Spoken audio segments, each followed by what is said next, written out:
झुमरांची लुकलुकणारी रोषणाई, व्हायोलिनचा मधुर सूर आणि शहरातील प्रमुख उद्योगपतींची उपस्थिती या सिंग कॉर्पोरेशनच्या वर्धापनदिन सोहळ्यातील वातावरण त्याचे प्रमुख आर्यवीर सिंग यांच्याप्रमाणेच अत्यंत गंभीर होते. जेव्हा आर्यवीर एक सूट घालून चेहऱ्यावर दगडासारखा कठोरपणा आणि डोळ्यात एक खोल आकर्षण घेऊन हॉलमध्ये प्रवेश करतो, तेव्हा तिथे उपस्थित असलेले प्रत्येकजण जणू थबकून जातात.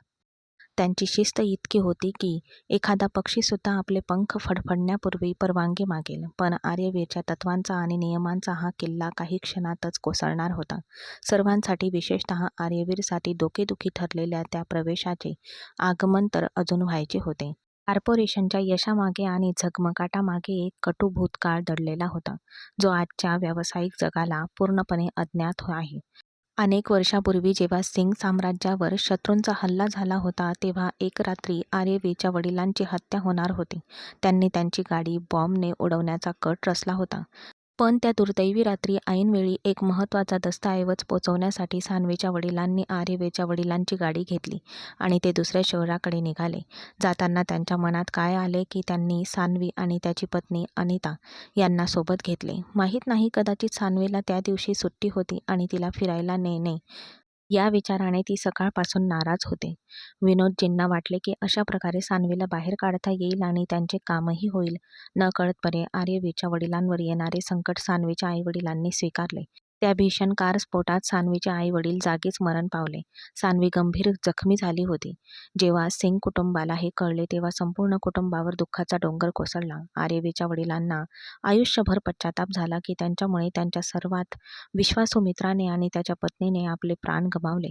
मरण्यापूर्वी त्यांनी आपली सर्वात अनमोल संपत्ती, आपली निष्पाप मुलगी सान्वी हिची जबाबदारी सिंग कुटुंबावर सोपवली. दादा हुकुम यांनी तात्काळ सान्वीच्या आईवडिलांना दिलेली जबाबदारी स्वीकारली.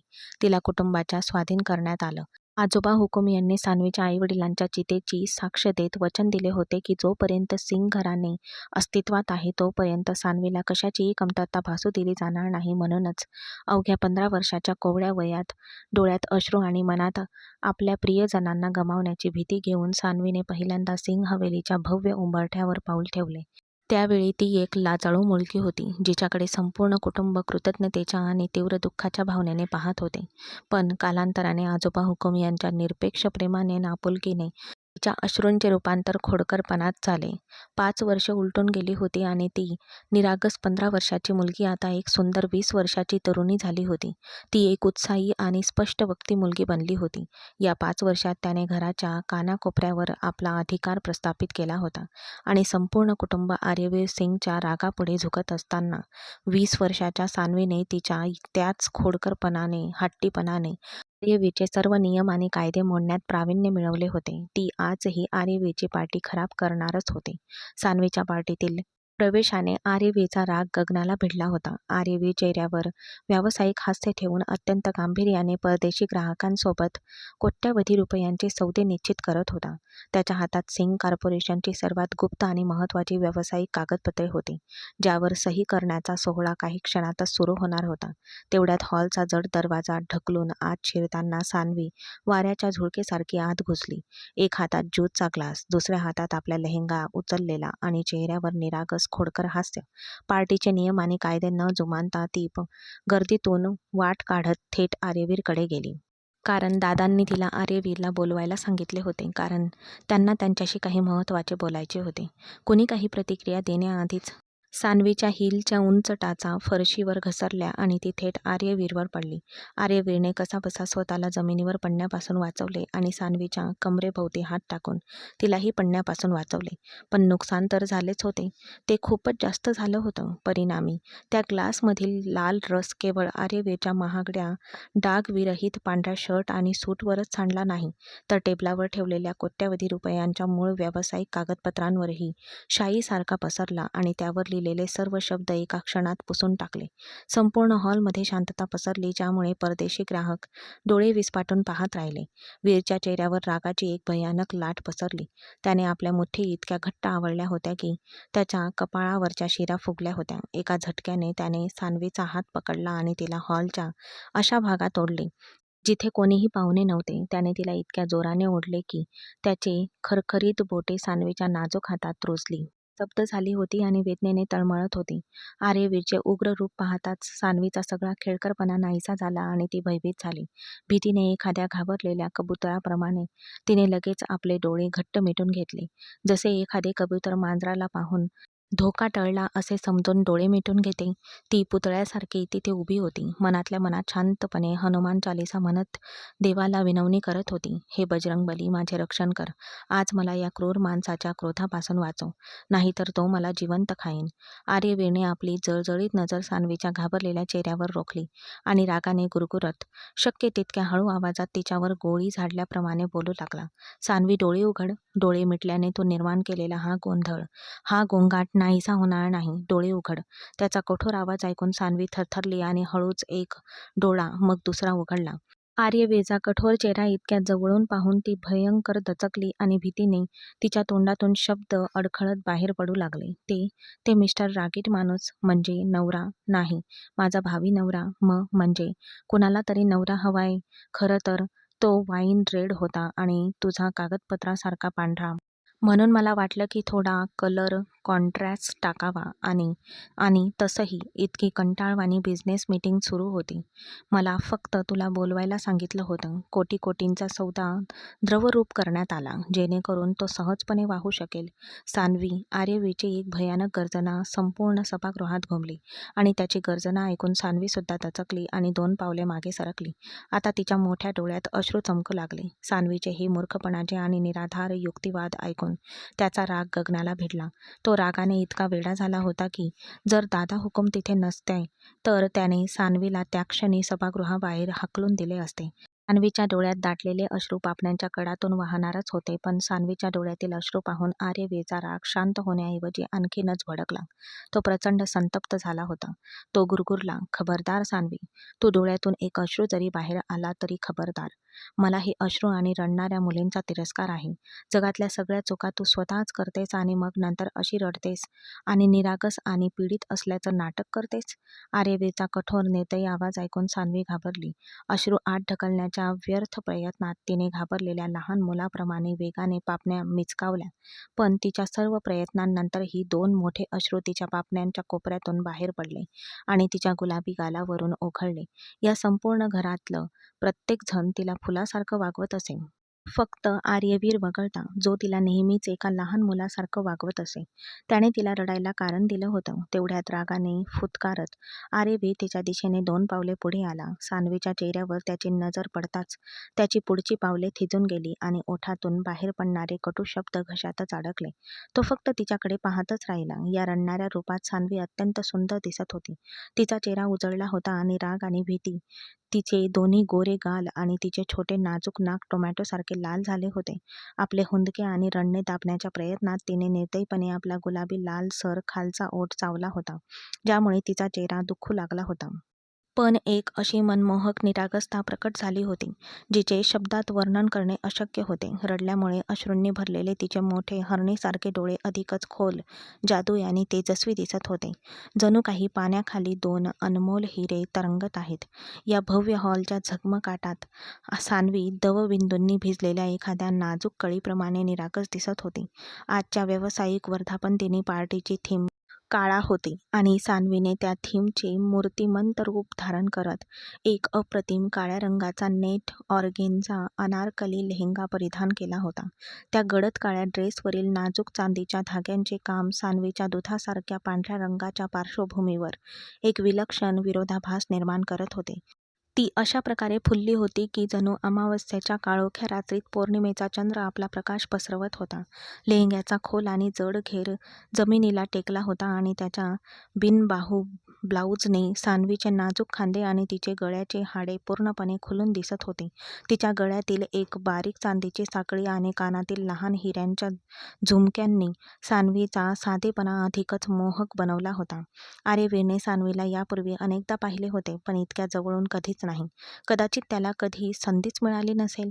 ती नेहमी फडफडणाऱ्या टी-शर्टमध्ये किंवा कधीकधी जीन्स व टी-शर्टमध्ये फिरायची. आज तिचे हे रूप अद्वितीय होते, जे आर्यवीरने तिच्या अथांग सौंदर्याने मोहित होऊन पहिल्यांदा पाहिले होते. आर्यवीरच्या अंगावर क्षणार्धात काटा उभा राहिला. त्याचे हृदय खूप जोरात धडधडत होते. तिची खुनी आकृती आर्यवीरच्या छातीत घुसली. तो सान्वीच्या लालबंद चेहऱ्यावरून आणि थरथरणाऱ्या ओठावरून आपली जळजळीत नजर हटवू शकत नव्हता. आर्यवीरचे दगडासारखे कणखर हृदय सान्वीच्या रडणाऱ्या सौंदर्यापुढे वितळू लागले. आपली विचित्र असहाय्यता आणि गोंधळ लपवण्यासाठी त्याने एक दीर्घ श्वास घेतला आणि मुठी आवळल्या. सान्वी! आर्यवीरचा जड कठोर आवाज हॉलमध्ये घुमला, पण त्याचा राग ज्वालामुखीसारखा उसळण्याआधीच मागून एक क्षीण किंकाळी ऐकू आली. एक कठोर आवाज आला, थांब आर्यवीर, तू या निष्पाप मुलीच्या मागे का लागला आहेस? ते आर्यवीरचे आजोबा दादा हुकूम होते, ज्यांचा चेहरा सान्वीला पाहताच एका आश्वासक हास्याने उजळला. आजोबांनी सान्वीचे वर्णन करण्यासाठी निष्पाप मुलगी हे शब्द वापरलेले ऐकून आर्यवीरला प्रचंड राग आला. त्याचा संताप अनावर झाला होता. रागाने दात ओठ खात तो म्हणाला, आजोबा, जिला तुम्ही निष्पाप मुलगी म्हणत आहात, ती केवळ निष्पाप मुलगी नाही तर एक संपूर्ण संकट आहे. स्वतःच एक संकट आहे. तुम्हाला माहीत आहे का, या संकटाने आज काय केले आहे? तिने माझा कोट्यावधीचा व्यावसायिक सौदा उद्ध्वस्त केला आहे. मी तुरुंगात गेलो तरी चालेल, पण ती आज माझ्या हातून सुटणार नाही. जा. आर्यवीरच्या डोळ्यात रक्ताचे पाणी आले आणि तो पुन्हा एकदा क्रूरपणे सान्वीच्या दिशेने धावला. जल्लादाला जवळ येताना पाहताच ती घाबरून आजोबांच्या मागे लपली आणि त्यांचा कुर्ता घट्ट पकडला. आता आजोबा हुकूम. त्यांचा भक्कम पाठिंबा मिळाल्याने सान्वीचे हरवलेले धैर्य लगेचच परत आले.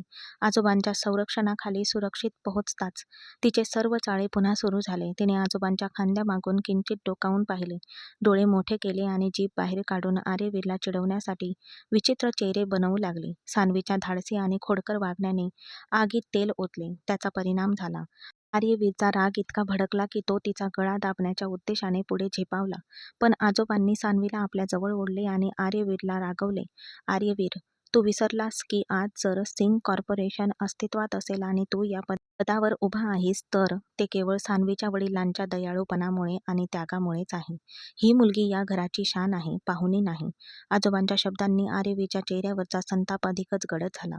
आर्यवीरने एक दीर्घ श्वास घेतला, आपल्या कोटची बटणे काढली आणि आपल्या जळजळीत नजरेने सान्वीकडे पाहत एकही शब्द न बोलता पाठ फिरवली. सान्वीने त्याला चिडवत मागून जीभ बाहेर काढली. ते पाहून आजोबांना हसू आवरता आले नाही. सान्वी, तू पण खूप खोडकर झाली आहेस. मी तुला त्याला बोलवायला पाठवलं होतं, त्याची चेष्टा करायला नाही. मी आता आलो नसतो तर त्याने तुला खरंच मारून टाकलं असतं. मी काय केलं असतं आजोबा माहीत नाही. त्या जल्लादाला पाहिल्यावर सगळं काही आपोआपच बिघडतं.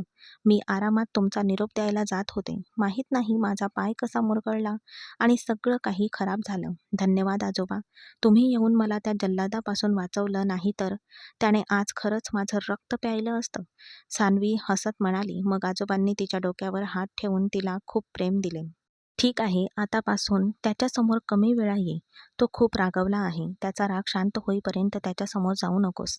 मलाही असंच वाटतं आजोबा. थोड्या वेळापूर्वी आर्यवीरला रागाने पेटलेला आठवून सान्वी भीतीने थरथरली. त्या अपघातानंतर सान्वी क्वचितच आर्यवीर समोर जायची.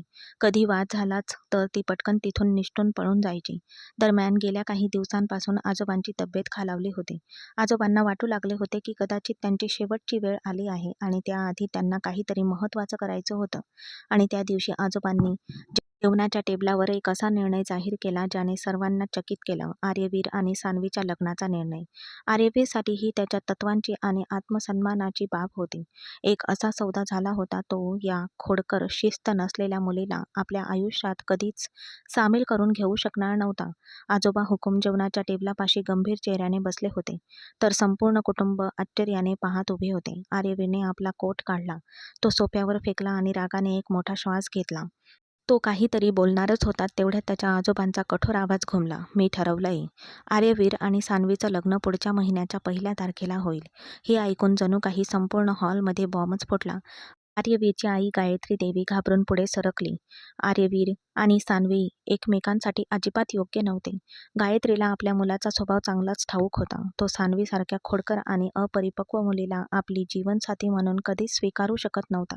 काय बोलताय तुम्ही पापाजी? आपल्या मोठ्या साम्राज्याचा एक अत्यंत जबाबदार आणि समजूतदार मुलगा असलेला आर्यवीर कुठे आहे आणि ही सान्वी कुठे आहे? ती ती सतत काहीतरी वेडगळपणा करून सगळ्यांना त्रास देत असते. तिचा वंशच माहीत नाही. एका जुन्या उपकारासाठी तुम्ही माझ्या मुलाचा जीव धोक्यात घालू शकत नाही. आर्यवीरचे काकाही त्याला सामील झाले. होय बाबाजी, हे लग्न धंद्यासाठी आणि समाजासाठी आत्महत्याच आहे. पुरे. आजोबांनी आपली काठी जमिनीवर आपटली. ज्याच्या आवाजाने सगळे शांत झाले. त्यांनी आपल्या अशक्त पण दृढ डोळ्यांनी गायत्री देवीकडे पाहिले. गायत्री, तुम्हाला तुमच्या साम्राज्याचा अभिमान आहे. त्याचा पाया सान्वीच्या वडिलांच्या रक्ताने घातला गेला आहे. आणि आज तुम्ही जे मंगळसूत्र घातले आहे ते सुद्धा सान्वीनेच दिलेली भेट आहे. नाहीतर आज तुम्ही माझ्यासमोर एका विधवेच्या साडीत उभ्या असता.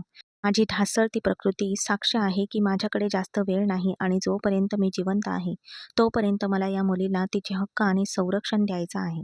यावेळी गायत्रीच्या डोळ्यात काटा होता. दादा हुकूम काहीही चुकीचे बोलत नव्हते. ते सत्य सांगत होते. तेवढ्यात आर्यवीर पुढे आला. त्याचा चेहरा रागाने लाल झाला होता आणि कपाळावरच्या शिरा फुगल्या होत्या. तो कठोर आणि थंड स्वरात म्हणाला, आजोबा, मी तुमच्या प्रत्येक तत्वाचे पालन केले आहे. पण माझ्या आयुष्याचा निर्णय दुसऱ्या कोणी घेतलेला मी कधीही स्वीकारणार नाही. मी या मुलीशी लग्न करणार नाही. माझ्यावर तिचं काहीही नियंत्रण नाही. सर्वात महत्त्वाचं म्हणजे ती माझ्यापेक्षा 10 वर्षांनी लहान आहे आणि मी या विषम नात्यात कधीही पडणार नाही. हा माझा अंतिम निर्णय आहे. पण या सगळ्या हाय व्होल्टेज ड्राम्याच्या दरम्यान हॉलच्या एका कोपऱ्यात उभ्या असलेल्या सान्वीला तिचं जगच बदलल्यासारखं वाटलं. बाहेर सगळे ओरडत आणि किंचाळत असताना सान्वीचे हृदय मात्र आनंदाने हजारो मिठाई फुलल्यासारखं वाटत होतं. ती मान खाली घालून उभी होती, पण तिची बोटं आनंदाने थिरकत होती. अंतर्मनात आपल्या विजयाचा एका विचित्र शांततेच्या आणि आत्मविश्वासाने ती उद्गारली, मिस्टर अग्नीमॅन, तुम्ही माझ्यापासून कितीही दूर पळून गेलात तरीही, आणि जरी लग्नाच्या नुसत्या उल्लेखाने तुमच्या अंगात आग लागत असली तरी, एक दिवस मी तुझी ताठ मान माझ्यासमोर झुकवेन, हे पाषाण हृदय वितळवीन आणि तुला माझ्या प्रेमाची कबुली द्यायला लावेन. तू हो म्हणणार नाहीस, बरोबर? बोलू नकोस. पण सान्वी, ही फक्त तुझ्याच नशिबात आहे आणि मी तुला हे लवकरच स्वीकारायला लावीन. बाहेर मोठं वादळ गोंगावत असतानाही ती मनातल्या मनात नाचत होती. सिंह हवेलीचा कॉरिडॉर त्या शांततेत पूर्णपणे निशब्द झाला होता. जेव्हा आर्यवीरची जड पावले सान्वीच्या खोलीच्या दिशेने सरकली, त्याच्या हृदयात राग खदखदत होता. दार न ठोठावताच त्याने सान्वीच्या खोलीचा दरवाजा उघडला आणि एखाद्या थंड वादळाप्रमाणे खोलीत शिरला. सान्वी पलंगावर बसून एक मासिक चाळत होती. आर्यवीरला अचानक समोर पाहून क्षणभर तिच्या हृदयाची धडधड वाढली. पण पुढच्या क्षणी तिच्या डोळ्यात तोच खोडकरपणा चमकला. आर्यवीरने वेळ न घालवता तो तिच्या अगदी जवळ आला. त्याची कठोर सावली सान्वीच्या नाजूक शरीरावर पसरली. तो खाली वाकला आणि थेट तिच्या डोळ्यात पाहत थंड आणि तिला घाबरवणाऱ्या स्वरात म्हणाला, बघ मुली, जर तुला तुझं स्वतःचं भलं हवं असेल तर उद्या सकाळी आजोबांकडे जाऊन हे लग्न नाकार. नाहीतर लक्षात ठेव, लग्नानंतर या घरात तुझं काय होईल याची तू कल्पनाही करू शकत नाहीस. मीच तुझं आयुष्य असं नरक करीन की तुझ्या डोळ्यात अश्रूही येणार नाहीत.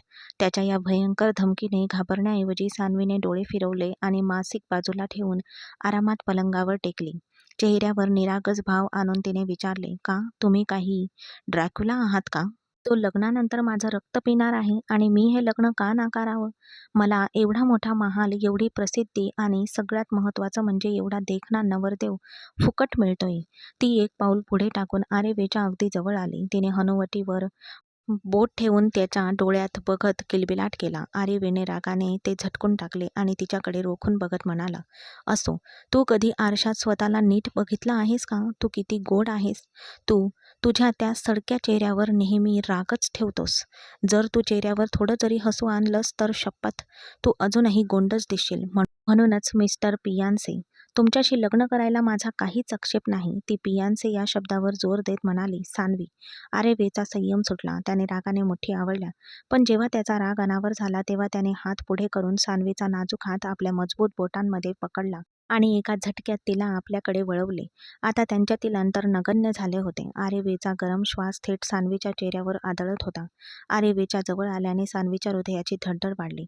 पण यावेळी तिच्या डोळ्यात भीती नव्हती, तर उत्कट प्रेम होते. आर्यवीरचा श्वास थेट तिच्या चेहऱ्यावर पडला, ज्यामुळे सान्वीच्या अंगावर एक वेड लावणारी शिरशिरी आली. तिने आपले विस्फाटलेले डोळे वर केले आणि त्याच्या धगधगत्या डोळ्यात थेट पाहत मागे हटण्याऐवजी ती 1 इंचभर जवळ सरकली. या निर्लज्ज सान्निध्यामुळे आर्यवीर सुद्धा क्षणभर श्वास घ्यायला विसरला.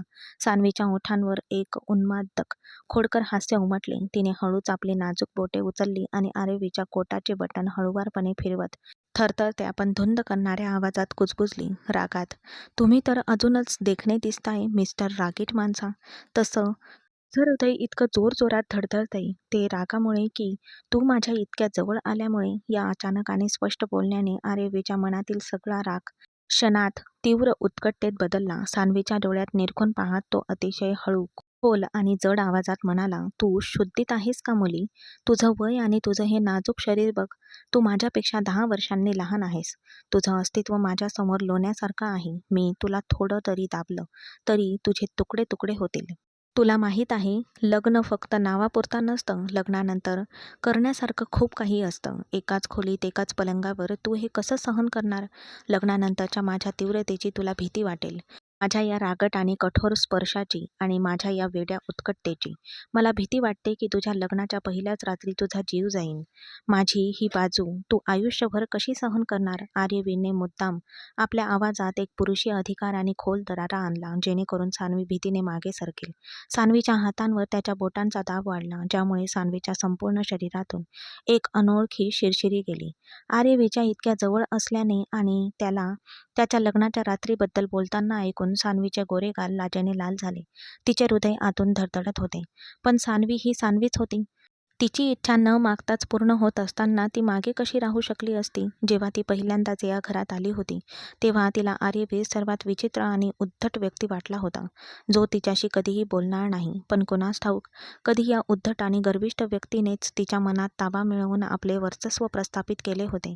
सान्वी स्वतःही चिंतित होती. तिने एक दीर्घ श्वास घेतला, आपल्या हृदयाचे ठोके नियंत्रित केले आणि आपल्या खोडकर नजरेने थेट आर्यवीरच्या धगधगत्या डोळ्यात पाहिले. ती अगदी स्पष्टपणे आणि किंचित हसून म्हणाली, "मी इतकी लहान नाही, मिस्टर रागीट माणसा.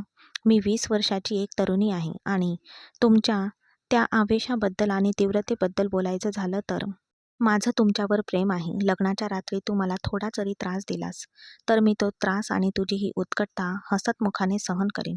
शेवटी एका नवऱ्याला एवढा हक्क असतोच."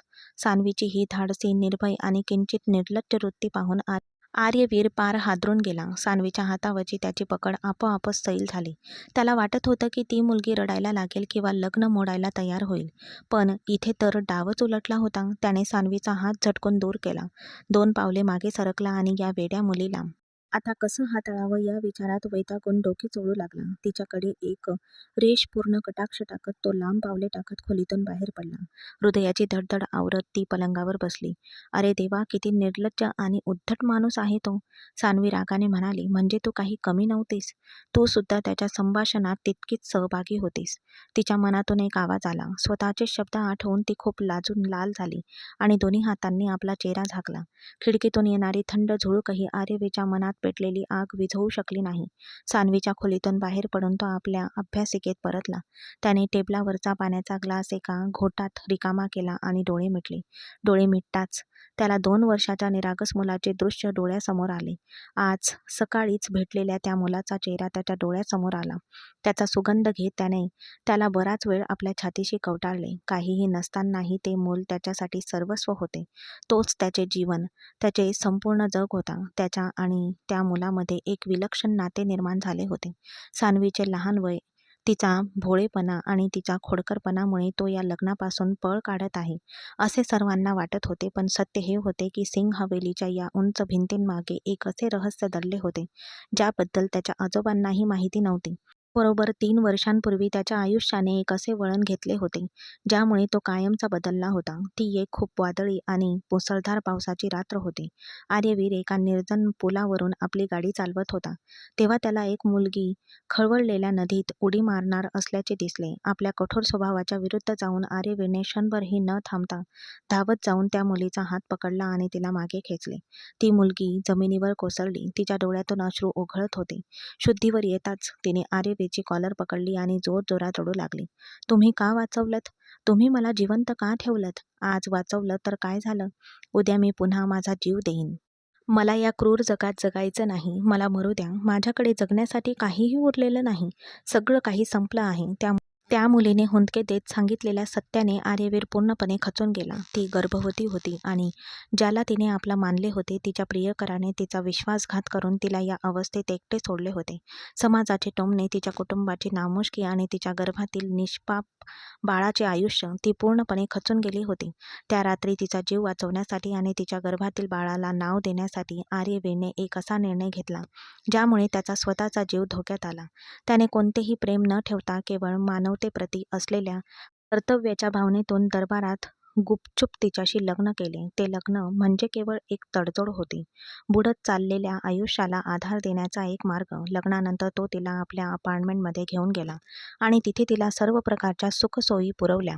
आरती नावाच्या त्या मुलीला जगण्याची इच्छा नव्हती, पण आर्यवीरने तिला समजावले की जर तुम्ही दोघांनी चुकीचे पाऊल उचलले असते, तर त्यात या निष्पाप बाळाचा काय दोष आहे? तू तुझ्या आयुष्यासोबत त्याचे आयुष्यही का घेऊ इच्छितेस? या निष्पाप बाळाला या जगात आण. मी वचन देतो की मी त्याची जबाबदारी घेईन. आर्यवीरच्या शब्दांचा असा परिणाम झाला की आरती तिच्या पोटात वाढणाऱ्या त्या लहानशा जीवाच्या प्रेमात पडू लागली. तिने पोटावर हात ठेवून त्याच्या हृदयाचे ठोके अनुभवले आणि पुढच्या क्षणी अनावर रडत तिने बराच वेळ आर्यवीरच्या छातीला मिठी मारली आणि हा वीर तिचे सांत्वन करत राहिला. जेव्हा आरतीची तब्येत थोडी सुधारली, तेव्हा तिला येथे कोणतीही अडचण येणार नाही असे आश्वासन देऊन तो त्याच्या घरी आला. त्याने आरतीची काळजी घेण्यासाठी एका मोलकरणीची सोय केली. हे लग्न केवळ नावापुरता होते, जे फक्त त्या बाळासाठी केले गेले होते. लग्नानंतर काही महिन्यांनी आरतीने एका अतिशय सुंदर मुलाला जन्म दिला. पण नियतीचा खेळ म्हणावा लागेल. एक नव्या आयुष्याची सुरुवात करणार असलेली ती मुलगी बाळाला जन्म देताच मरण पावली. शेवटचा श्वास घेताना तिने डोळ्यात अश्रू आणून त्या नवजात बाळाला आर्यवीरच्या मजबूत बाहूंमध्ये ठेवले आणि थरथरत्या आवाजात म्हणाली, आर्यवीर, तू मला नाव दिलंस, तू मला आधार दिलास, पण कृपया कृपया या बाळाला त्याच्या खऱ्या बापाकडे परत कर. त्याला त्याचा हक्क दे. त्या क्षणी तिचे डोळे कायमचे मिटले.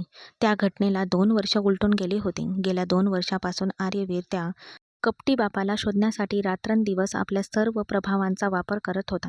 तोच तो माणूस होता ज्याने त्या मुलीला या अवस्थेत सोडले होते. पण तो माणूस काही साधासुधा नव्हता. तो इतक्या हुशारीने लपून बसला होता की आर्यवीरच्या सर्व यंत्रणा त्याला शोधण्यात अपयशी ठरत होत्या. ते बाळ आता 2 वर्षाचे झाले होते आणि सिंग हवेलीपासून दूर आर्यवीरच्या देखरेखीखाली एका गुप्त ठिकाणी त्यांचे संगोपन होत होते. रुद्रला भेटणे हे रोजच्या आवश्यक गोष्टींपैकी एक होते. तो दररोज रुद्रासोबत किमान 2 तास घालवत असे. त्या मुलाशी त्याचे एक विशेष नाते निर्माण झाले होते. हेच अपूर्ण राहिलेले वचन आणि हेच मोठे ओझे आर्यवीरला शांतपणे जगू देत नव्हते. कायदेशीररित्या तो अजूनही त्या मृत मुलीचा नवरा होता आणि त्याचा भूतकाळ अशा गूढतेने झाकलेला होता, ज्याचा त्याला नेमका उलगडा होत नव्हता. तो सान्वीचे निष्पाप आणि पवित्र प्रेम कसे स्वीकारू शकला असता? तो स्वतःला तिच्या योग्यतेचा समजत नव्हता.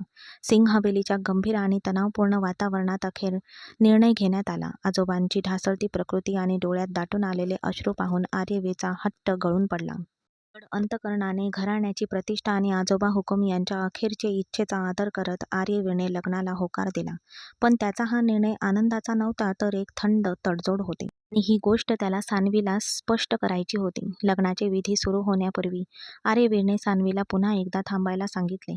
त्याने सान्वीला एकांतात गाठले. त्यावेळी त्याच्या डोळ्यात राग नव्हता, उलट एक विचित्र थंडपणा होता. तो सान्वीच्या अगदी जवळ आला.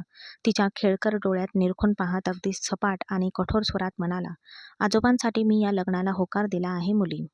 पण हे नीट समजून घे, माझ्याशी लग्न केल्याने तुझं फक्त नुकसानच होईल. या लग्नानंतर माझ्याकडून कोणतीही अपेक्षा ठेवू नकोस. त्याने एक दीर्घ श्वास घेतला आणि त्याचा आवाज आणखीनच निर्दयी करत तो पुढे म्हणाला, तुला माझ्या हृदयात स्थान देणं तर दूरच, मी तुला माझ्या अंथरुणातही जागा देणार नाही. सिंग हवेलीची सून म्हणून जगात तुला जो काही आदर मिळायला हवा तो सर्व मिळेल. तुला संपत्ती आणि ऐशोआराम मिळेल. पण या आर्यवीर सिंगचं प्रेम, वेळ आणि स्पर्श तुला कधीच मिळणार नाही. माझ्या आयुष्यात असे एक सत्य आहे जे तुला कधीही सुखी करणार नाही. त्यामुळे जर तुला अजूनही माघार घ्यायची असेल तर अजून वेळ आहे.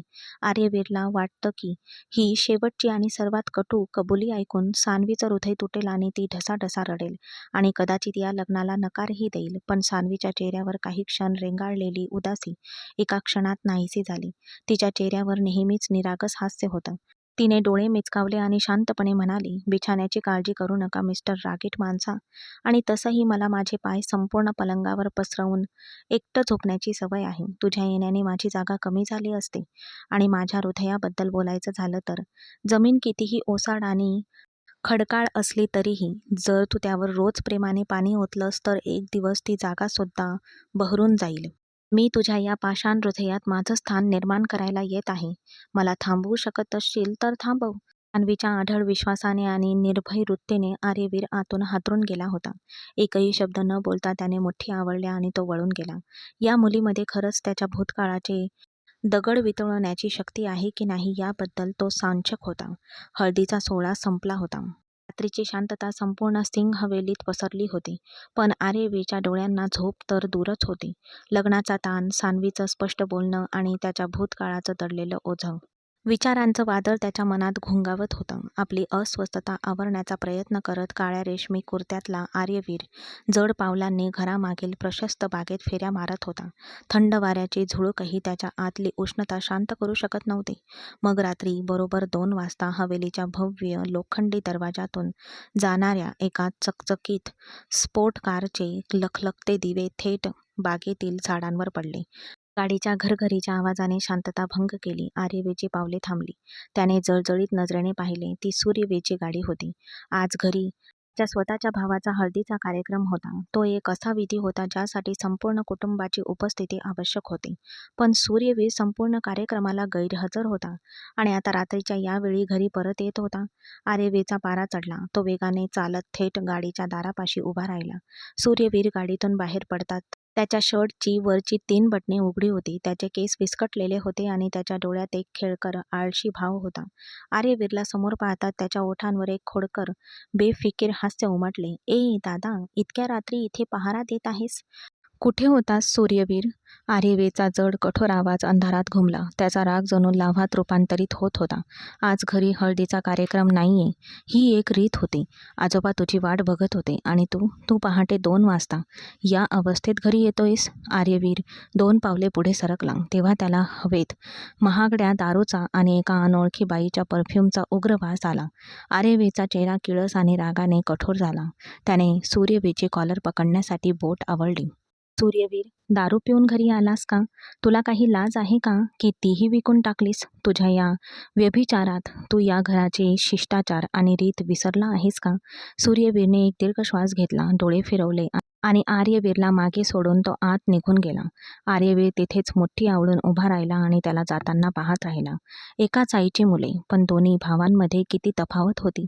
एकीकडे आर्यवीर सिंग कुटुंबाची तत्त्वे, प्रतिष्ठा आणि सन्मान जपत होता, तर दुसरीकडे मोठा सूर्यवीर आपल्या व्यभिचार आणि वासनेच्या आगीत कुटुंबाच्या प्रतिष्ठा धुळीस मिळवण्यासाठी चंग बांधून बसला होता. सूर्यवीर स्वतःच्याच विचारात मग्न होऊन चेहऱ्यावर तेच किळसवाणे विक्षिप्त हास्य घेऊन कॉरिडॉरमधून पुढे चालत राहिला.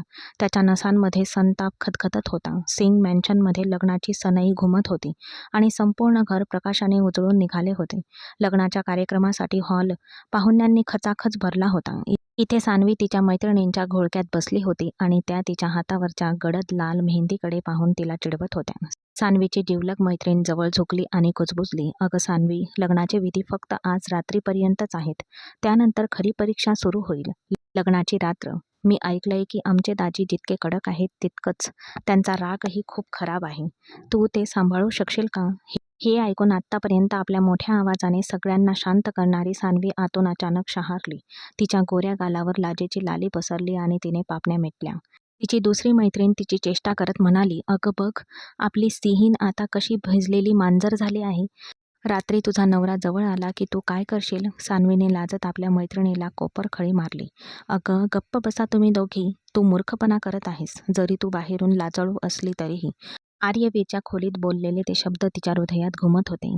त्यांची आठवण येताच तिचे हृदय धडधडू लागले. अखेरीस लग्नाचा शुभ क्षण आला. आर्यवीर आणि सान्वी पवित्र अग्नीसमोर एकमेकांच्या शेजारी बसले. सान्वी अधूनमधून आपल्या पदरातून खोडकर नजरेने त्याच्याकडे पाहत होती, तर आर्यवीर मात्र खूप चिडला होता. पुजारी मंत्रोच्चार करत असताना पार्श्वभूमीवर सान्वीच्या मैत्रिणींचा हळूवार हसण्याचा आवाजाकडे आर्यवीरचे लक्ष वारंवार जात होते. जेव्हा पुजारी म्हणाले, "वधू आणि वर एकमेकांचे हात धरा," तेव्हा आर्यवीरने अनिच्छेने आपला घट्ट हात पुढे केला.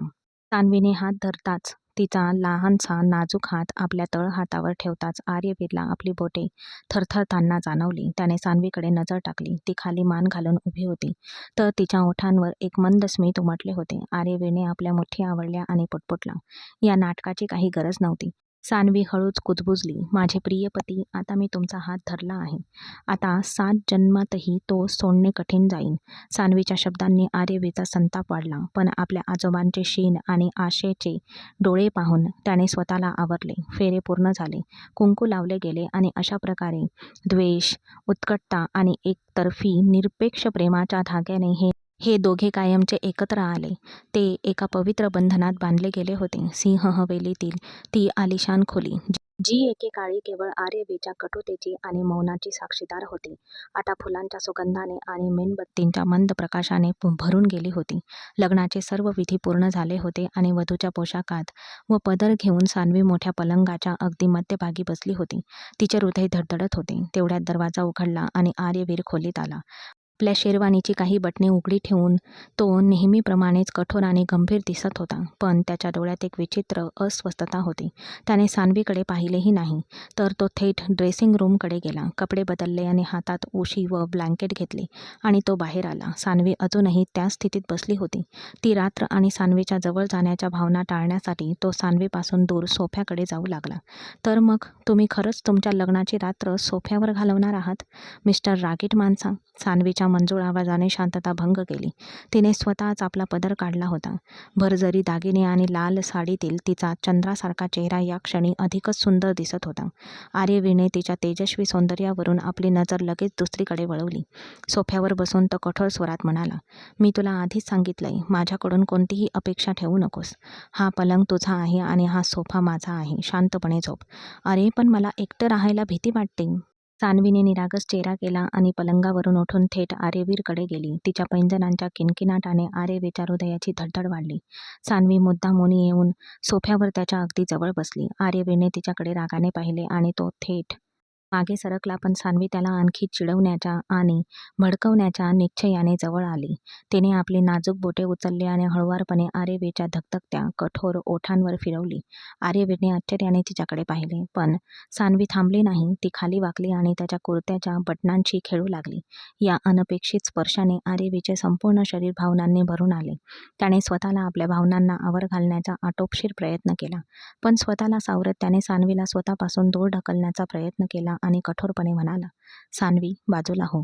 पण सान्वीने खोडकर नजर वर केली आणि तोंड फुगवून म्हणाली, "मी नाही होणार. आजपासून तू जिथे झोपशील तिथेच मी झोपेन, कारण मला रात्री खूप भीती वाटते." आर्यवीरने भुवया चढवल्या आणि उपहासाने विचारले, "मग आणि लग्नाआधी तू कोणासोबत झोपायचीस?" "अरे, तेव्हा मी अंकितासोबत झोपायचे." आर्यवीरच्या धाकट्या बहिणीचे नाव घेत सान्वी निरागसपणे म्हणाली.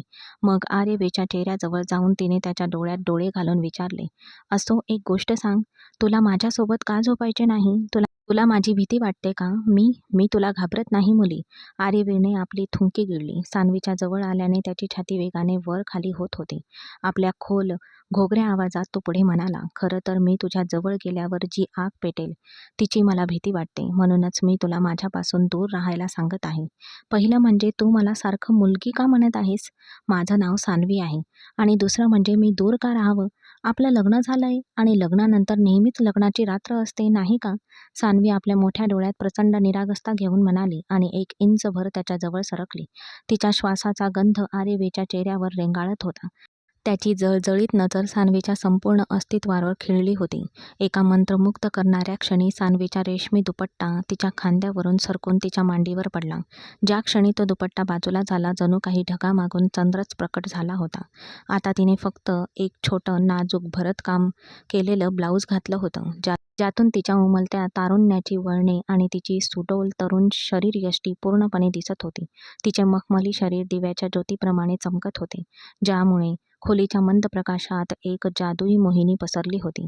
तिच्या लेंग्यावरील ब्लाऊजमधून तिची वळणदार शरीरयष्टी अगदी स्पष्टपणे दिसत होती. ते पाहणाऱ्या कुणाचाही श्वास रोखून धरेल.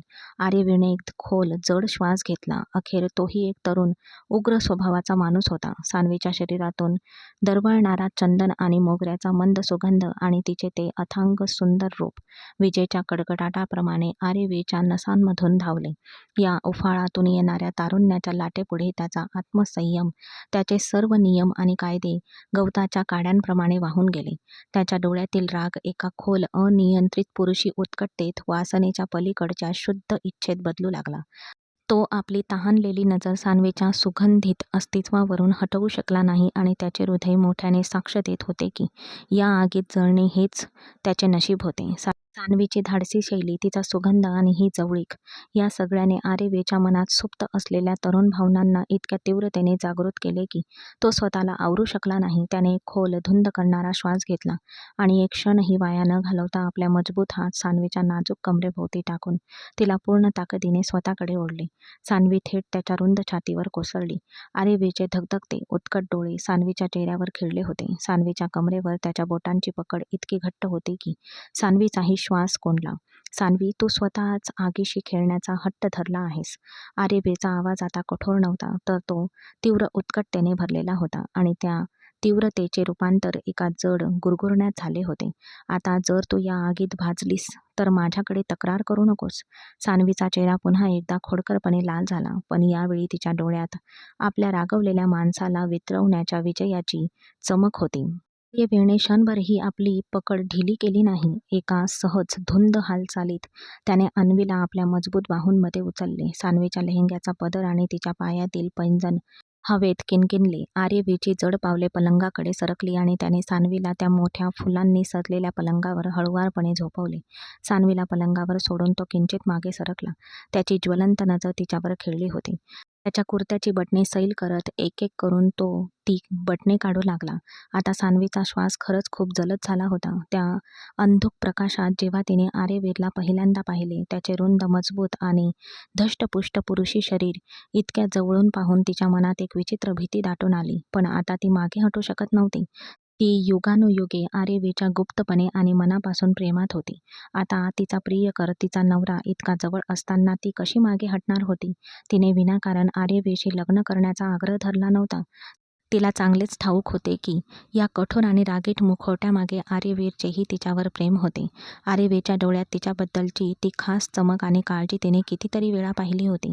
जेव्हा कधी सान्वीला थोडी जरी दुखापत किंवा वेदना व्हायच्या, तेव्हा आर्यवीरला त्याहूनही जास्त वेदना व्हायच्या. पण त्याने आपल्या भावना कधीही व्यक्त केल्या नाहीत. सान्वीला फक्त हे जाणून घ्यायचे होते की तिच्यावर प्रेम असूनही तो तिच्यापासून अंतर का ठेवतो.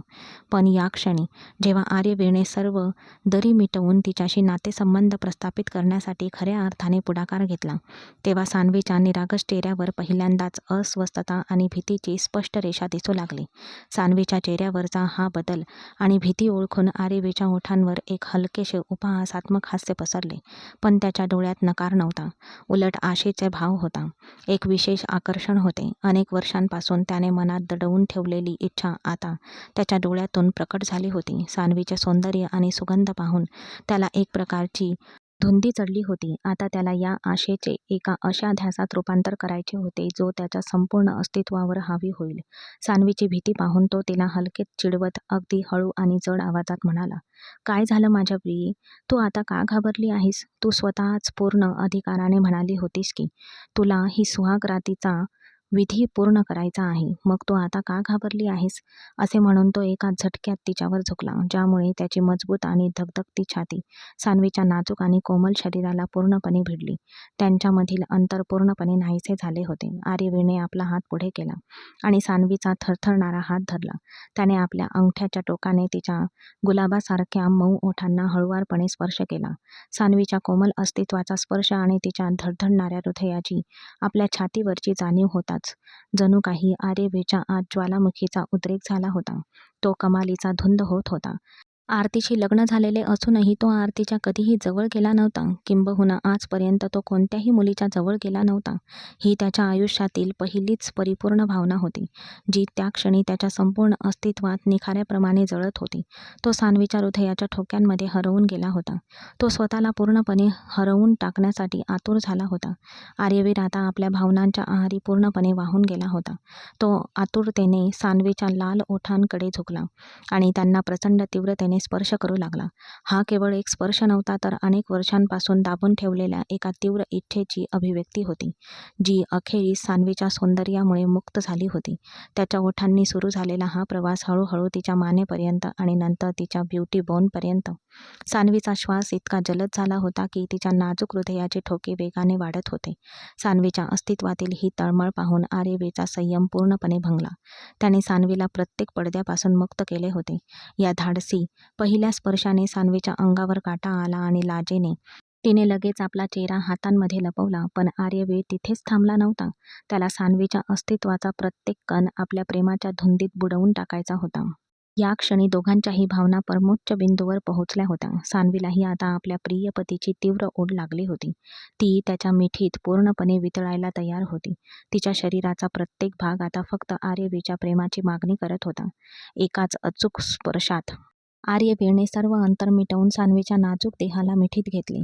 सान्वीच्या गुलाबी ओठातून एक हळवा वेदनादायक हुंदका बाहेर पडला, पण या सुरुवातीच्या वेदनेमागे एक आध्यात्मिक शांती होती, जिने तिला आर्यवीरच्या अधिक जवळ आणले. दोन जीव, दोन आत्मा आता एक झाले होते. समाज आणि कायद्यांनंतर निसर्गानेही नकळतपणे त्यांच्यात पती-पत्नीचे एक अतूट बंधन निर्माण केले होते. काही क्षणांनंतर सान्वी पूर्णपणे थकून गेली होती आणि थकल्यामुळेच तिने आपले डोके आर्यवीरच्या रुंद मजबूत छातीवर टेकवले आणि नकळतपणे झोपी गेली. आर्यवीरने आपल्या बोटांनी सान्वीच्या विखुरलेल्या केसांवरून हळुवारपणे हात फिरवला. त्याच्या हृदयात एक विलक्षण, अनोळखी शांतता पसरली. पण जसजशी खोलीत पुन्हा शांतता पसरली, तसतसे आर्यवीरचे मन त्या निष्पाप मुला रुद्रच्या विचाराने भरून गेले. त्याला आठवले की त्याला लवकरात लवकर रुद्रच्या जन्मदात्या वडिलांना शोधून ते मूल त्यांच्याकडे परत करायचे आहे.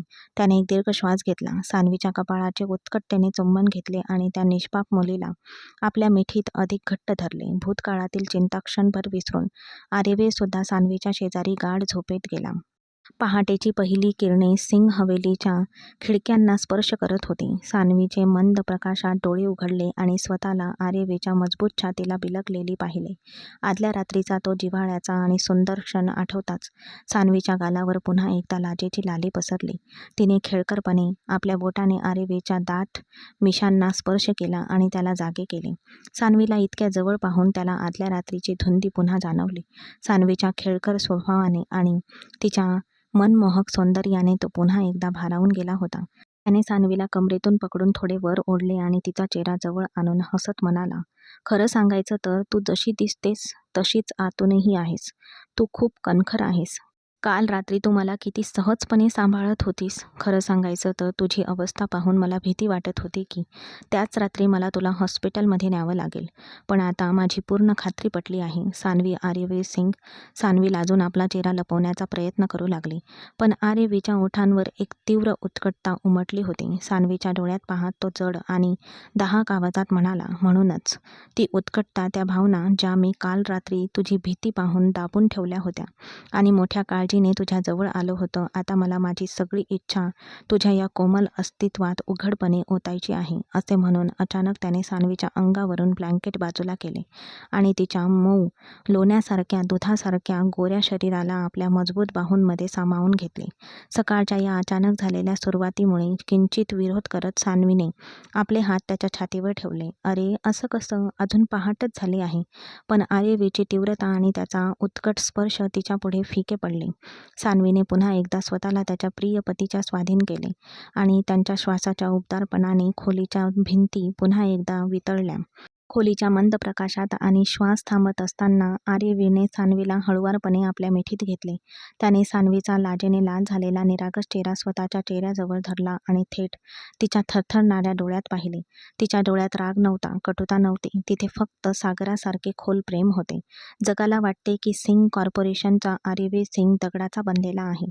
पण सत्य हे आहे की तुझ्या या एका हास्याने माझे दगडासारखे अस्तित्व चूर्ण होते. मी कितीही आवरण्याचा प्रयत्न केला तरी माझा प्रत्येक श्वास, माझ्या हृदयाची प्रत्येक ठोका फक्त तुझेच नाव पुकारतो. माझं तुझ्यावर प्रेम आहे सान्वी, इतकं की कदाचित खुद्द देवसुद्धा आपलं नशीब बदलू शकणार नाही. असं म्हणत त्याने सान्वीच्या कपाळावर आपले ओठ टेकवले. जणू काही तो तिच्या आत्म्यावर आपले प्रेम कोरत होता. सान्वीने आर्यवीरच्या छातीवर बोटांनी हलकी वर्तुळे काढत प्रेमाने म्हटले, जर तुमचं माझ्यावर इतकंच प्रेम होतं तर मग तुम्ही हे लग्न का नाकारत होता मिस्टर चिडखोर? तुम्ही मला का दुखावत होता? आर्यवीरने सान्वीच्या विस्कटलेल्या केसांचे चुंबन घेतले. क्षणभरासाठी त्याच्या डोळ्यात तीच जुनी वेदना आणि अनिश्चितता चमकून गेली. त्याने तो विषय टाळला आणि हळू आवाजात म्हणाला, माझ्या आयुष्यात एक रहस्य आहे सान्वी, जे मी तुला लवकरच सांगणार आहे, पण आता नाही. नाही, सकाळ व्हायला अजून वेळ होता. म्हणून आर्यवीरने सान्वीला अधिक घट्ट मिठी मारली आणि पुन्हा डोळे मिटले. आर्यवीरला झोप लागली, पण सान्वीच्या हृदयाच्या धडधडीमुळे तिला झोप लागत नव्हती. ती हळूच अंथरुणातून उठली, फ्रेश झाली, दार उघडले आणि थोडी ताजी हवा घेण्यासाठी लॉबीमध्ये गेली. वाड्याचा हा भाग अजूनही निर्मनुष्य होता. तेवढ्यातच सूर्यवीर तिथे आला. काही महिन्यापूर्वीच अमेरिकेतून परतलेला सूर्यवीर सुरुवातीपासूनच सान्वीवर नजर ठेवून होता. पण आता सान्वीचे लग्न त्याचा मोठा भाऊ आर्यवीरशी झाल्यामुळे त्याच्या मनात वासना मत्सराची आग भडकली होती. त्याच्या लग्नाच्या पहिल्या रात्रीनंतर सान्वीचा लाजाळू आणि फुललेला चेहरा पाहून सूर्यवीरच्या आत दडलेला स्वैराचार जागा झाला. तो निर्लज्जपणे सान्वीच्या अगदी जवळ आला, तिचा रस्ता अडवून उभा राहिला आणि आपल्या घाणेरड्या नजरेने तिच्याकडे पाहत अश्लील स्वरात कुजबुजला, वा वहिनी, काल रात्रीने तुमचा रंगच बदलून टाकला. मोठा भाऊ खूपच कडक आणि कंटाळवाणा आहे. कधीतरी तुझ्या मखमली बाहूंचा उब तुझ्या लहान दिराला देऊन तर बघ. मी तुला अमेरिकेचे असे रंग दाखवतो की तू सगळं विसरून जाशील. सूर्यवीर. सान्वी भीती आणि किळसने मागे सरकली. तिच्या डोळ्यात अश्रू दाटून आले, पण सूर्यवीर एक पाऊल पुढे टाकणार इतक्यातच मागून एक भयानक गर्जना ऐकू आली. खोलीत सान्वीला न शोधता आर्यवीर तो तिला शोधायला बाहेर गेला होता. त्याने सूर्यवीरचे हे नीच आणि निर्लज्ज शब्द स्वतःच्या कानांनी ऐकले होते. रागाने आंधळा झालेला आर्यवीर चित्ताच्या वेगाने पुढे सरसावला आणि एक क्षणही न दवडता आपल्या पूर्ण ताकदीने त्याने सूर्यवीरच्या चेहऱ्यावर ठोसा मारला. सूर्यवीर अडखळला आणि सरळ जमिनीवर कोसळला. त्याच्या ओठातून रक्त वाहू लागले. खबरदार सूर्यवीर. आर्यवीर पुढे सरसावला आणि त्याने आपली कॉलर हवेत उंचावली. त्याचे डोळे रागाने रक्तासारखे लाल झाले होते आणि त्याच्या आवाजात एक प्रलयकारीपणा होता. खबरदार, जर तू पुन्हा या घराच्या प्रतिष्ठेवर, माझ्या पत्नीवर अशी घाणेरडी नजर टाकण्याचा प्रयत्न केलास, तुझी किळसवाणी व्यभिचार वृत्ती आणि नीच स्वभाव या घराबाहेरच बंदिस्त राहिला पाहिजे. जर पुन्हा त्याने सान्वीकडे पाहिले, त्याच्या मनातील द्वेषाचे विष अधिकच गडद झाले. एकही शब्द न बोलता तो आपल्या खोलीकडे निघाला. सूर्यवीरच्या अपघातानंतर 2 दिवसांनी सिंग हवेलीवर एक विचित्र शांतता पसरली होती. सान्वी अजूनही त्या धक्क्यातून सावरत होती. पण मग आर्यवीरच्या हाती एक अशी गोष्ट लागली जिने सिंग घराण्याचा पायाच हादरवून टाकला. आरती आणि सूर्यवीर एका पार्टीत हातात हात घालून नाचत होते आणि त्यानंतर तो आरतीला आपल्या बाजूला घेऊन क्लबच्या खाजगी खोलीकडे चालू लागला. रुद्र, तो निरागस मुलगा, ज्याला अनाथ समजले जात होते, तो सूर्यवीरच्या स्वैराचाराचे फळ होता. सूर्यवीर हा रुद्रचा पिता होता. हीच रुद्रची खरी ओळख होती. हे सत्य कळताच आर्यवीरच्या मनातील आग भडकली. त्याने क्षणभरही उशीर केला नाही. तो थेट रुद्र राहत असलेल्या अपार्टमेंटमध्ये गेला आणि त्या निष्पाप बाळाचा हात धरून भयंकर रागाने सिंग हवेलीत शिरला. सगळे बाहेर या. आजोबा हुकूम, आई, काका, सगळेजण आत्ताच्या आत्ता हॉलमध्ये जमा व्हा. आर्यवीरच्या गर्जनेने संपूर्ण हवेली हादरली. आर्यवीरचा भयानक आवाज ऐकून आजोबा हुकूम आपल्या काठीचा आधार घेत घाबरून बाहेर आले. त्यांच्या मागोमाग गायत्री देवी आणि बाकीचे कुटुंबीयही आले. सान्वीसुद्धा खोलीतून बाहेर आली. आपल्या हातात लहानग्या रुद्रला पाहून काहीतरी वाईट घडेल या भीतीने तिचे हृदय धडधडले. त्याचवेळी सूर्यवीरसुद्धा सहज हसत खोलीतून बाहेर आला. काय झालं दादा, सकाळी सकाळी का ओरडतोयस? तोंड बंद कर सूर्यवीर, नाहीतर आज मी तुझी जीभ कायमची बंद करीन. सूर्यवीरने रुद्रला पाठीमागे पकडले आणि सिंहासारखा सूर्यवीरवर झडप घातली.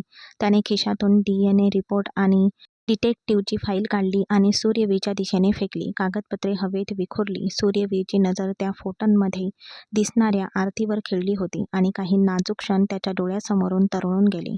हे काय आहे? दादा हुकूमने थरथरत्या हातांनी एक कागद उचलला आणि सूर्यवीरच्या मिठीतील आरतीवर आणि नंतर एका रिपोर्टवर नजर टाकताच त्यांच्या हातातील काठी त्यांच्या हातातून सुटली. त्यांचा चेहरा फिका पडला. हा सूर्यवीरचा मुलगा आहे. संपूर्ण हॉलमध्ये शांतता पसरली. गायत्री देवीने धक्क्याने तोंडावर हात ठेवला. सान्वीचे डोळे विस्फारले. ती कधी रुद्रकडे तर कधी त्या नराधम सूर्यवीरकडे पाहत होती. दादा हुकूम थरथरत्या आवाजात सूर्यवीरकडे पाहत म्हणाले, सूर्यवीर, हे खरं आहे का? हे बाळ तुझ्या रक्ताचं आहे? सूर्यवीरने विखुरलेल्या कागदपत्रांकडे पाहिले. त्याची चोरी पकडली गेली होती, पण त्याच्या चेहऱ्यावर लाजेचा लवलेशही नव्हता. तो विषारीपणे हसला आणि रागाने खवळून ओरडला, मी अशा कितीतरी मुलींशी संबंध ठेवले आहेत, कितीतरी सुंदर रात्री घालवल्या आहेत. मग आता मला रस्त्यावर जन्माला आलेल्या प्रत्येक अवैध मुलाला माझाच मुलगा म्हणून स्वीकारावं लागेल आणि त्याला या सिंग हवेलीचा वारस बनवावं लागेल. तू या अवैध मुलाला इथे का आणलंयस? सूर्यवीर. थप्पड. सूर्यवीर त्याच्या घाणेरड्या तोंडातून दुसरा शब्द उच्चारण्याआधीच दादा हुकूम बिबट्याच्या चपळाईने पुढे सरसावला आणि त्याने सूर्यवीरच्या गालावर पूर्ण ताकदीने एक जोरदार थप्पड लगावली. त्या थप्पडीच्या आवाजाने संपूर्ण सभागृह दिपून गेले. सूर्यवीरचा चेहरा फिरला आणि त्याच्या ओठांच्या कोपऱ्यातून रक्ताचा थेंब टपकू लागला. हरामखोर, नीच, या निष्पाप आणि निर्दोष मुलाला अवैध म्हणताना तुझी जीभ थरथरली नाही का? हे सिंग घराण्याचे रक्त आहे. दादा हुकूमचे संपूर्ण शरीर राग आणि अपराधीपणाने थरथरत होते. पण सूर्यवीरचा विवेक मेला होता. तो पूर्णपणे हतबल झाला होता. त्याने आपल्या गालाला स्पर्श केला, स्वतःचे रक्त पाहिले आणि त्याच्या डोळ्यात वेडेपणा उफाळून आला. दादा हुकूम समोर ओरडला, मला मारा, मला पाहिजे तितके मारा, पण मी या किड्याला कधीही दत्तक घेणार नाही. तो फक्त एक अपघात होता. माझी एक चूक होती. तो अवैध होता, अवैध आहे आणि नेहमीच अवैधच राहील. तिथे स्तब्ध उभा असलेला रुद्र अवैध हा शब्द आणि त्याच्या किंचाळ्याने भयभीत झाला.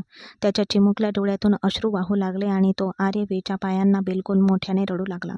बाबा, मला भीती वाटते. निरागस रुद्रला रडताना पाहून सान्वीच्या काळजाला धस्स झाले. सूर्यवीरची निर्लज्जता अशा टोकावर पोहोचली होती आणि रुद्रची असहाय्यता पाहून आर्यवीरच्या मुठ्ठी आवळल्या गेल्या. त्याने रुद्रला जमिनीवरून उचलले आणि आपल्या मजबूत बाहूंमध्ये त्याला कवेत घेतले. त्याच्या पाठीवर थाप मारत त्याने सूर्यवीरकडे अशा नजरेने पाहिले जणू काही तो त्याला तिथेच जिवंत पुरून टाकेल. निष्पाप रुद्रला रडताना पाहून सान्वीच्या मनात मातृत्वाची भावना आणि आत्मसन्मान एकाच वेळी जागृत झाले. ती क्षणभरही स्वतःला रोखू शकली नाही. ती पुढे सरसावली आणि आर्यवीरच्या बाहूंमधून त्या हुंदके देणाऱ्या बाळाला घेतले. रुद्राने लगेचच आपले छोटे हात सान्वीच्या गळ्याभोवती टाकले आणि तिला मिठी मारली. सान्वीने डोळ्यातील अश्रू पुसले, रुद्रच्या कपाळाचे चुंबन घेतले आणि मग एखाद्या सिंहिणीप्रमाणे सूर्यवीरकडे वळून पाहिले. तिचे डोळे सूर्यवीरबद्दलच्या द्वेषाने आणि आर्यवीरबद्दलच्या प्रेमाने भरलेले होते. सूर्यवीर, जपून बोल. सान्वीचा आवाज हॉलवर घुमला. तिचा खेळकर आणि खोडकरपणा नाहीसा झाला होता. आता ती सिंह हवेलीच्या सर्वात मोठ्या सुनेच्या रूपात पूर्णपणे वावरत होते. हे निष्पाप बाळ अवैध नाही, तर तुझे विचार आणि तुझा स्वभावच अवैध आहे, ज्याने या फुलासारख्या बाळाला या जगात आणले आणि नंतर त्याला सोडून दिले. तू सिंग घराण्याचा आहेस आणि तरीही रस्त्यावरच्या गुंड्यांसारखा बोलतोयस. वहिनी, सूर्यवीर रागाने फुनफुनला. पण सान्वीने त्याला बोलायची संधीच दिली नाही. ती पुढे सरकली आणि दादा हुकूम आणि गायत्री देवी यांच्यासमोर उभी राहिली आणि अत्यंत गंभीर आणि मोठ्या आवाजात म्हणाली, दादा हुकूम, मम्मी, जर हा नराधम या बाळाला घेऊन गेला तर तो त्याला आपलं मूल म्हणून स्वीकारायला तयार नाही. म्हणून आज संपूर्ण कुटुंबासमोर सान्वी आर्यवीर सिंग ठरवते की या क्षणांपासून रुद्र आता अनाथ नाही. सूर्यवीर त्याचे जैविक वडील असतीलच, पण आजपासून रुद्रचे खरे पालक आर्यवीर आणि मी आहोत. हे ऐकून संपूर्ण हॉलमध्ये पुन्हा एकदा शांतता पसरली. गायत्री देवींच्या डोळ्यात पाणी आले आणि दादा हुकूम अभिमानाने उजळून निघाले. आर्यवीरने सान्वीकडे आश्चर्याने पाहिले. या क्षणी सान्वीबद्दल त्याच्या डोळ्यात निर्माण झालेला आदर आणि प्रेम अवर्णनीय होते. आपल्या नाजूक खेळकर पत्नीचे मन आणि हृदय इतके मोठे असेल त्याची त्याने कधी कल्पनाही केली नव्हती. सान्वीने आर्यवीरकडे अभिमानाने पाहिले आणि मग सूर्यवीरच्या डोळ्यात थेट बघत तो म्हणाला, ऐकलंस का? आजपासून या मुलाच्या आसपास दिसण्याचीही हिंमत करू नकोस. तो या सिंग हवेलीचा थोरला मुलगा असेल आणि त्याचा त्याला प्रत्येक हक्क, प्रत्येक आदर आणि ते सर्व प्रेम मिळेल ज्याचा तू कधीच हकदार नव्हतास. तू तुझ्या व्यभिचारात सडत राहा, कारण इतिहास हे सिद्ध करतो की जन्म देणाऱ्यांपेक्षा पालनपोषण करणारा श्रेष्ठ असतो. आर्यवीर एक पाऊल पुढे आला आणि मोठ्या आदराने आपला मजबूत हात सान्वीच्या खांद्यावर ठेवला. जणू काही तो संपूर्ण जगासमोर सान्वीच्या निर्णयाला पाठिंबा देत होता. सूर्यवीरकडे रोखून बघत तो म्हणाला, माझ्या बायकोचा निर्णय हा माझा निर्णय आहे सूर्यवीर. आजपासून रुद्र माझा मुलगा आहे आणि जर तू किंवा तुझी ही घाणेरडी सावली माझ्या मुलाला स्पर्श करण्याचा प्रयत्न जरी केलास तर त्याचे परिणाम काय होतील याची तू कल्पनाही करू शकत नाहीस. आपल्या दारुण पराभवाने आणि सान्वीच्या जोरदार प्रत्युत्तराने सूर्यवीर पूर्णपणे खचून गेला होता. दात ओठ खात त्याने सिंग कुटुंबाकडे पाहिले आणि धाडकन वर आपल्या खोलीत निघून गेला. हॉलमध्ये एक अथांग शांतता पसरली. दादा हुकूम पुढे आले आणि समाधानाच्या अश्रूंनी भरलेल्या डोळ्यांनी त्यांनी सान्वी आणि आर्यवीरच्या डोक्यावर हात ठेवले. आज तू या सिंग कुटुंबाचा सन्मान वाचवला आहेस. सान्वी सुनबाई, तू फक्त या घराची सून नाहीस तर तू या घराची लक्ष्मी आहेस. रुद्र आता शांत झाला होता आणि सान्वीच्या मांडीवर त्याला पूर्णपणे सुरक्षित वाटत होते. सान्वी आर्यवीरकडे पाहून हसली, ज्याच्या डोळ्यांना आता एक नवीन, अधिक खोल आणि ती अढळ तळमळ स्पष्टपणे जाणवत होती. सिंग हवेलीवर रात्रीची शांतता पसरत असताना सान्वी खोलीच्या कोपऱ्यातल्या एका मंद दिव्याच्या मंद प्रकाशात पलंगावर पडली होती. तिच्या अगदी बाजूला छोटा रुद्र गाढ शांत झोपेत होता. आपण आता एका सुरक्षित हातात आहोत हे माहीत असल्याने त्याच्या चिमुकल्या चेहऱ्यावर भीतीचा लवलेशही नव्हता. सान्वीने हळुवारपणे त्याचे केस कुरवाळले, जणू काही ती त्याच्या आत्म्यालाच कुरवाळत होती. तेवढ्यात खोलीचा दरवाजा उघडला आणि आर्यवीर आत आला. त्याचा कोट त्याच्या हातात होता आणि त्याच्या शर्टची वरची 2 बटणे उघडी होती. दिवसभराच्या नाट्यमय घडामोडी आणि ऑफिसच्या कामांनंतर तो खूप थकलेला दिसत होता. पण पलंगावर झोपलेल्या रुद्रवर आणि त्याच्या शेजारी पडलेल्या सान्वीवर त्याची नजर पडताच त्याच्या डोळ्यातला सगळा थकवा क्षणार्धात नाहीसा झाला. तो हळुवार पावलांनी पुढे सरकला, आपला कोट बाजूला ठेवला आणि पलंगाच्या कडेला सान्वीच्या अगदी जवळ बसला. काही क्षणांसाठी त्या दोघांमध्ये एकच गहन सुंदर शांतता पसरली. झोपली आहेस का? आर्यवीरने अगदी हळू मखमली आवाजात विचारले, जणू काही त्याला त्या निरागस मुलीच्या झोपेत व्यत्यय आणायचा नव्हता. हो, रडून रडून मी खूप थकले होते, पण आता बरी आहे. सान्वी हसून आर्यवीरकडे बघत म्हणाली. आर्यवीर काहीच बोलला नाही. तो फक्त सान्वीच्या चंद्रासारख्या चेहऱ्याकडे एकटक पाहत राहिला. त्या क्षणी तिच्या डोळ्यातील ती तीव्रता, त्या वेडेपणाने आणि अथांग आदराने सान्वीच्या हृदयाची धडधड पुन्हा एकदा वाढू लागली. सान्वीला काही कळायच्या आतच आर्यवीरने हात पुढे करून तिचे दोन्ही नाजूक हात आपल्या मजबूत तळ हातांमध्ये धरले आणि ते आपल्या ओठांवर दाबले. जेव्हा त्याला तिच्या बोटांवर आपला उबदार थरथरता स्पर्श जाणवला तेव्हा तिच्या संपूर्ण अस्तित्वातून एक विद्युत प्रवाह वाहून गेला. आर्यवीर, सान्वी कुजबुजली. आज तू जे केलंस सान्वी, माझ्याकडे तुला सांगायला शब्दच उरले नाहीत. आर्यवीरचा आवाज जड झाला होता आणि त्याच्या डोळ्याच्या कडांवर भावनांचा ओलावा स्पष्ट दिसत होता. मला नेहमी वाटायचं की तू खूप नाजूक, निष्काळजी, एखाद्या लहान मुलासारखी आहेस. तुला जग कळत नाही. पण आज ज्या प्रकारे तू सिंग घराण्याचा कलंक पुसून टाकलास आणि ज्या प्रकारे तू त्या निरागस बाळाला आईच्या कुशीत घेतलेस, तू संपूर्ण जगासमोर माझा अभिमान वाढवलास. तो सान्वीच्या जवळ सरकला. त्याचे चेहरे आता फक्त काही इंचांच्या अंतरावर होते. आर्यवीरचा उबदार श्वास थेट सान्वीच्या गालाला स्पर्श करत होता. त्याने आपला मऊ हात वर उचलला आणि सान्वीच्या चेहऱ्यावर विखरलेल्या केसांची बट तिच्या कानाच्या मागे सारली आणि हळुवारपणे आपल्या बोटांनी तिच्या गुलाबी गालाला स्पर्श केला. सान्वी, मी या जगात कोणापुढेही झुकत नाही, पण आज मी तुझ्या विशाल हृदयाला आणि तुझ्या निर्मळ प्रेमाला पूर्णपणे शरण आलो आहे. माझं तुझ्यावर प्रेम आहे. माझं तुझ्यावर खूप प्रेम आहे, माझे प्रिये. हे ऐकून आर्यवीर स्वतःवरचा ताबा गमावून बसला. त्याने अत्यंत तीव्रतेने आणि ओढीने आपले ओठ सान्वीच्या कपाळावर टेकवले. तो स्पर्श केवळ एक स्पर्श नव्हता, तर आपला संपूर्ण आत्मा, आपलं संपूर्ण अस्तित्व सान्वीला समर्पित करण्याचं एक मुकवचन होतं.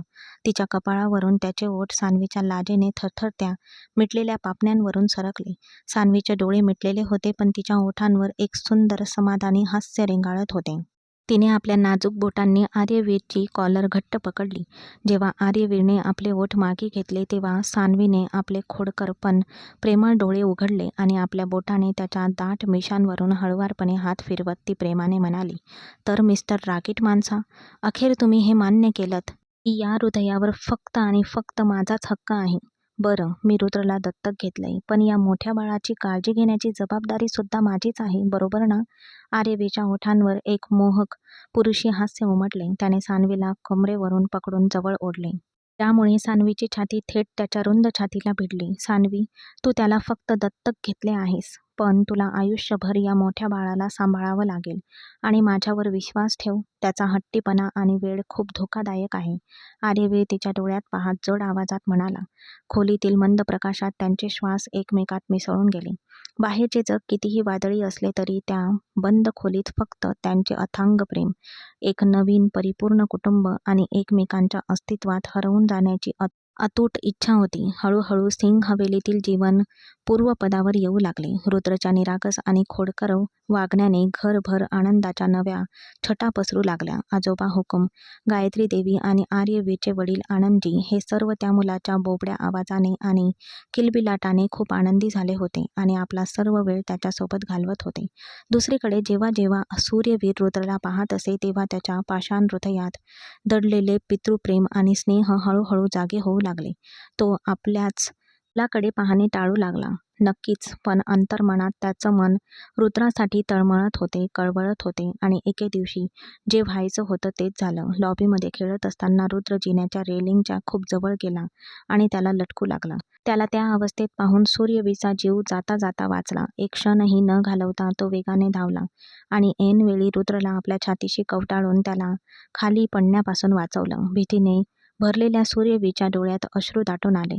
तो वेड्यासारखा रुद्रच्या संपूर्ण शरीराचे चुंबन घेत होता. दूर उभे असलेल्या संपूर्ण कुटुंबाने त्याच्या डोळ्यातही अश्रू दाटून आलेले पाहिले. सूर्यवीच्या मनात आपल्या मुलाबद्दल असलेले सुप्त प्रेम अखेर जागृत झालं होतं. या अपघाताने सूर्यवीरला पूर्णपणे बदलून टाकलं. त्याने आपली सर्व व्यभिचार आणि वाईट कृत्य कायमची सोडून दिली आणि तो सत्पथावर निघाला. आपल्या चुकांबद्दल पश्चाताप करून सूर्यवीरने शालिनीशी लग्न केले. शालिनीने पूर्वी त्याच्या प्रेमात अखंड बुडून फसवणूक झाल्यामुळे आत्महत्या करण्याचा प्रयत्न केला होता आणि तिला रुग्णालयात दाखल करण्यात आले होते. बरी झाल्यावर शालिनीने आनंदाने रुद्रला आपले मूल म्हणून दत्तक घेण्याचा प्रस्ताव ठेवला. पण जेव्हा ही गोष्ट उघडकीस येते तेव्हा सान्वी आणि आर्यवीर रुद्रला त्यांच्या हवाली करण्यास स्पष्टपणे नकार देतात. आर्यवीर आणि संपूर्ण कुटुंब ठामपणे सांगतात की रुद्र हा कुटुंबातील सर्वात मोठा मुलगा आहे आणि सान्वी हीच त्याची एकमेव खरी आई आहे. त्याच्या वडिलांनी त्याला नाकारल्यानंतर तिने त्याला दत्तक घेतले. सुरुवातीला सान्वीला खूप भीती वाटत होती की सूर्यवीर तिच्या डोळ्याचा तारा असलेल्या रुद्रला तिच्यापासून खरंच परत घेऊन जाईल. पण जेव्हा आर्यवीर आपल्या निर्णयावर ठाम राहिला आणि सूर्यवीरने डोळ्यात अश्रू आणून आपली चूक कबूल केली आणि रुद्रला सान्वीसोबत राहू देण्यास संमती दिली तेव्हा सान्वीच्या मनात प्रचंड शांती पसरली. तिला खूप आनंद झाला आणि तिने कृतज्ञतेने आपले डोके आर्यवीरच्या मजबूत खांद्यावर टेकवले. त्याचवेळी रुद्र आपल्या लहान पायांवर धावत आला आणि थेट सान्वीच्या मांडीवर चढला. सान्वी खुदकन हसली. त्याला आपल्या मिठीत घेतले आणि त्याच्या एका गालावर प्रेमाने चुंबन घेतले. हे पाहून रुद्रने खोडकरपणे त्याच्या दुसऱ्या गालावर बोट ठेवले आणि आर्यवीरकडे पाहिले.